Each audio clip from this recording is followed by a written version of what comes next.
South Africa's president has announced the formation of a new cabinet over a month after elections stripped his African National Congress party of its majority. President Cyril Ramaphosa named 32 ministerial positions of the government of national unity late on Sunday, following weeks of deadlock that delayed the formation of an historic government coalition. The announcement sees 20 of the 32 posts going to the ANC. Another 6 will be filled by the DA, that's Democratic Alliance Party, with the remainder split among a crowd of smaller coalition parties. Now, joining me on the program at this time is Mpumelelo Zikalala. He's a legal practitioner from South Africa. Thank you for your time. Thank you. Good afternoon, also good afternoon to your viewers.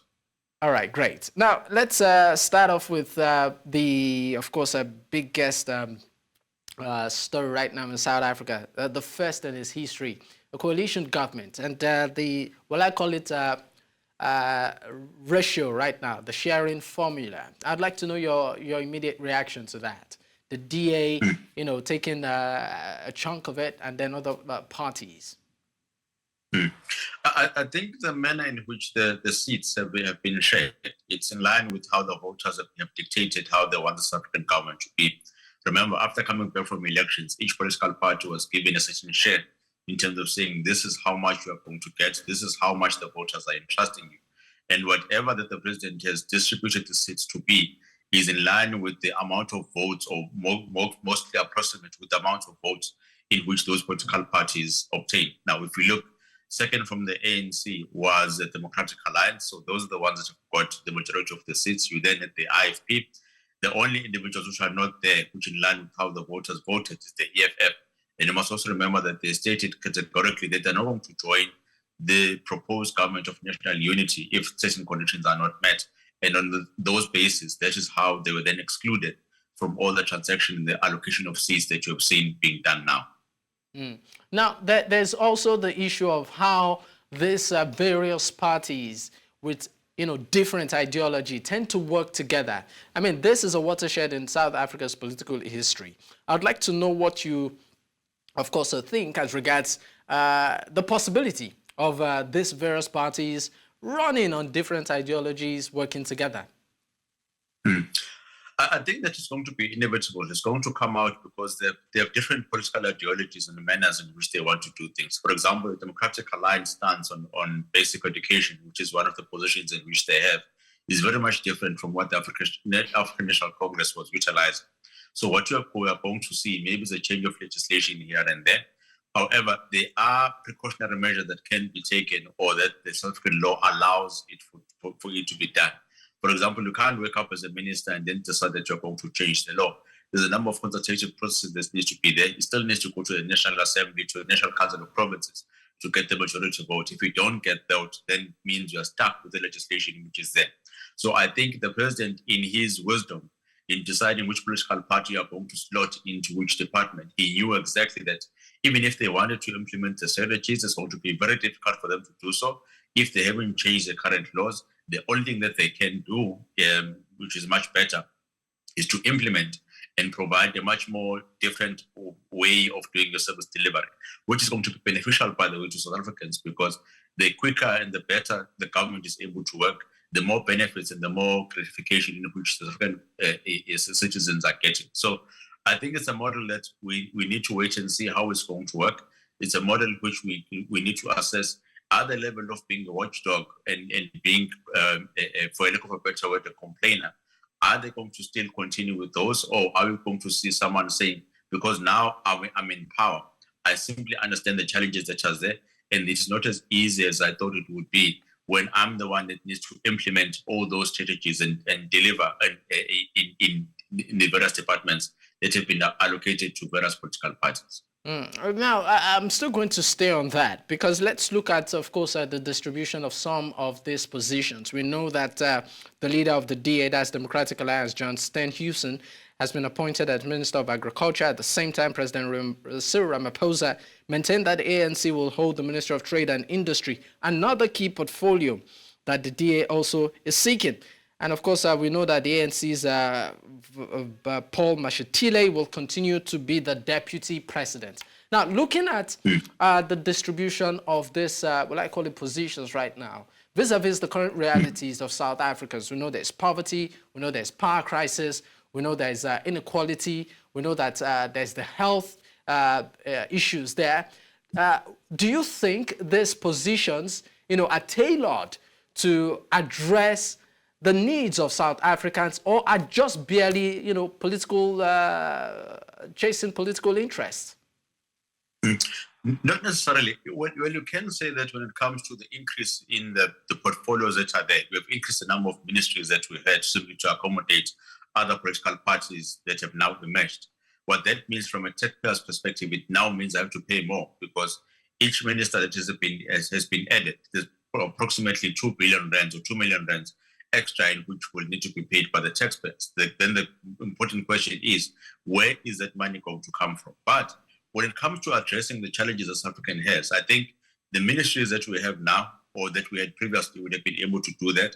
All that is missing is the implementation, which is going to be adequate, implementation that speaks to the problems that we have, and implementation in which we can hold individuals accountable. The one thing in which the South African government is failing to do on a regular basis is to hold the ministers accountable. You find someone that has been a minister for 3 decades coming back again, even though their ministries have failed, even though the ministries have failed to deliver what they needed to deliver on. But the other part which is going to be there is that it is not as easy to deliver or to be at the helm of a ministry rather than being able to criticize. Because if I sit on the sideline and say, you ought to have done this and that, when I'm not on the trenches doing the actual job, experiencing the type of challenges and the financial constraints and professional constraints that sometimes ministries would face, I'm not in that particular position. I think now the Democratic Alliance and all the other opposition parties are going to feel the heat and a bit of a taste of how little resources do we actually have in order to fulfill all the promises that are there. And it is not as easy as putting out a statement as you are doing now to deliver the processes or the things in which we desire. And there are also a lot of competing interests that are there. And I think it was wise for the president to then say, when it comes to the Department of Trade and Industry and Competition, we are going to keep to that to an ANC-aligned ministry. Remember, that is where the broad-based economic empowerment would reside. With the Democratic Alliance has been very categorically stating they are not part of, they do not want to promote. And then the question would be, how then do you want to redress the gains or the injustices that have taken place in which Black individuals are not allowed to participate in business activities? If you are going to find a political party that does not believe in those, all those practices, all those policies which enable me to be able to own a business today would have been scrapped. So I think the president was very meticulous in terms of saying, I'm going to give you some, but I'm going to keep the core transformative departments. I'm going to keep the core service delivery departments to the ANC so that we're able to implement the people's agenda. Now, I mean, I'm still staying on the issue of ideology. For instance, we know that the DA wants to scrap some of ANC's Black empowerment programs, which of course has been running, saying that they have mostly made politically connected elites fabulously wealthy, and of course scrap the minimum wage too. It also opposes to the ANC's desire to appropriate land, most of which is in white hands as a legacy of conquest, to colonialists. Now, we are beginning to see a situation where, some of the structures or some of the policies put together by the previous administration, exclusive of the ANC, exclusively by the ANC back then, and right now we're seeing a coalition government where those that form part of the government are saying, look, we're not comfortable with some policies that you people implemented, while you are exclusively in power. How does this work? And, what becomes of South Africans who maybe are even beneficiaries of some of these previous policies? Remember that policies and the law cannot work retrospectively. So those that have benefited will still continue to keep those benefits moving forward and the gains in which they've been able to get. Secondly, remember that whenever any legislation needs to be changed or policies of a government department, it is not only the minister that wakes up and says, we are going to do 1, 2, 3, 4, 5. It still needs to go to Parliament. It still needs to go to the National Council of Provinces, which is equivalent to the Senate. So even if the Democratic Alliance, for example, wanted to say that there's no expropriation without compensation which is going to take place, it is going to be a law, it still needs the support of at least 60% of the government departments or of the members of the National Assembly. And if the majority of those National Assembly are people that approve that particular stance, it then means they cannot be able to benefit, or that particular law will not be able to pass. So what these opposition parties have been given is the administrative power to do all that they needed to do in those departments. But the strategy and the implementation of the legislation of it still remains very much ANC aligned. So even if you wanted to, as a Democratic Alliance, to change certain things to meet your political ideologies, at least for the first 36 months to the first 4 years of you occupying that particular department, there's nothing that you can do to change those, and you simply need to implement those as they are. The only manner in which you can be able to do that is if you are voted back into power, you get the majority, you're able to pass all the majority or the legislation which is pro-aligned to your ideologies, and only then you'll be able to implement your full ideologies to what you want. What you have now is a situation in which the president is going to say, Mr. Steenhuisen, I've given you this particular department. Did you perform well or did you perform poorly? Even if Mr. Steenhuisen would come back and say, Mr. President, the legislation was not aligned to my political parties, the answer is going to say, you are not put into that particular position to change laws. That is the job of the legislature. You are put in this position to make sure that you are able to implement the legislation that it is, and that is how we are going to gauge your performance.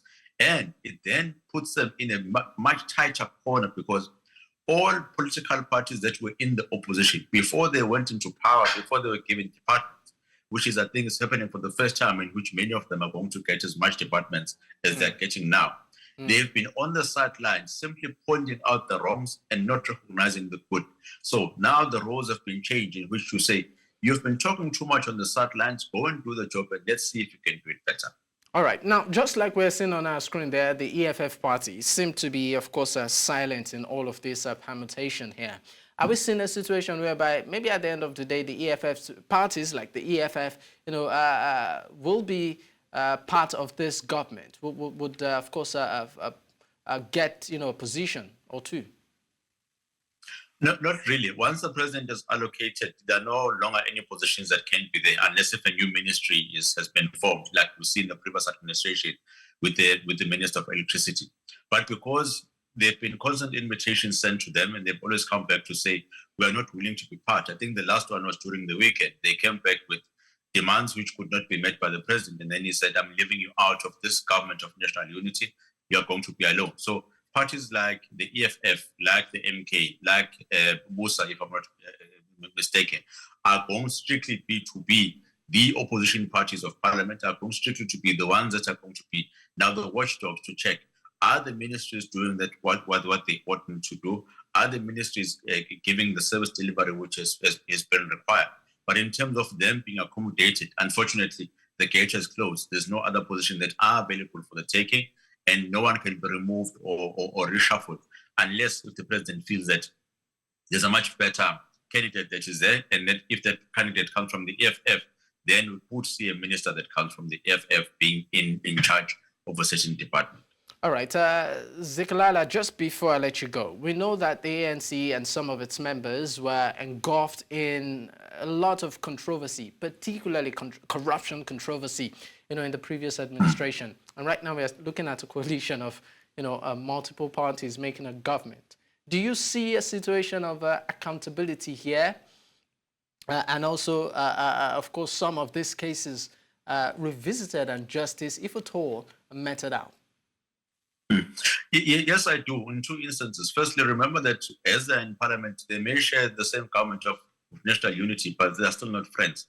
So they're still going to hold each other accountable. And secondly, the law enforcement agencies within South Africa ought to be independent or is independent. So the second police services, the Hawks, the judiciary do not report to anyone, or there's no one that can be able to veto their decisions when it comes to the manner in which they do things, which is why you are able to say to a president, you have acted in a manner which is contrary to the constitution. We are going to set all those actions and decisions aside, and this is how we are supposed to act. So it then means whenever there's someone that has the willpower to say, Mr. Ex-Minister, even though you are in a current position in the new ministry now, we hereby find you guilty, or there are controversies that you might have orchestrated previously, we are still going to hold you accountable. We are still going to arrest you. We are still going to investigate you. So on the level of accountability, there's nothing that is stopping any law enforcement agencies or even our courts in continuing with their work, because all that they need to do, or on the manner in which they've been in positions, they are independent anyway. So it's up to them as and when they want to pursue and when they have enough evidence to be able to go to court and come back with a guilty verdict. All right. Thank you so much for your time on the program, Zikalala. I mean, just a quick one. Do you also, what does this new dawn, portend in 30 seconds for politics in South Africa? Because we know that this is the first of its kind. For me, it's the same script, different cast. The one thing which has always been missing is the level of accountability. The one thing that has always been missing is appropriate individuals that are professionals being occupying those particular positions. Look at how the ministries have been positioned, and look how many a minister is aligned to this particular portfolio. So we want a situation where the Minister of Justice will be someone that knows law. The Minister of Agriculture is someone that will be able to know agriculture. If we still have to be taught the terminology, taught how the industry and the market works, then it takes a bit of time in order for you to implement strategies which speaks to the needs of those individuals that are dealing with that particular ministry. So we have to wait and see if the level of accountability is going to increase. But I think we're still going to enjoy the same type of mediocrity that we've had before, with a bit you think so? You think that it will still be the same crop of mediocrity in your words? Same. But right now we're having parties coming together. It's not just an exclusive party. No. It's parties coming together, but let's look at the individuals behind the parties. Do they have the necessary qualifications to do the job? Do they have the necessary skills to do the job? And most importantly, the necessary experience. If you take someone and you say to them, go and be the Minister of Education, and they've never been a teacher in their whole entire lives, how then are they supposed to implement strategies which are going to speak to the needs of the teachers and the needs of the community?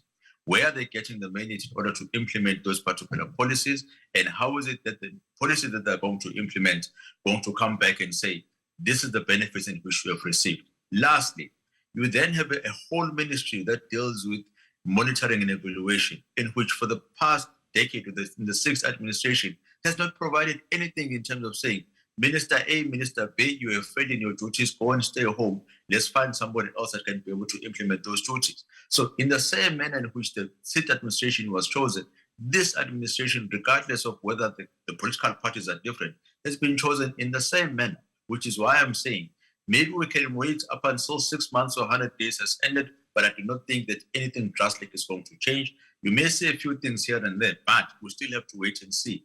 In the manner in which they've chosen, not looking at qualifications or experience, are they going to be able to deliver on what South Africans are looking for? All right. Thank you so much for your time on the program. Mpumelelo Zikalala, legal practitioner from South Africa. Thank you once again. Thank you very much for hosting.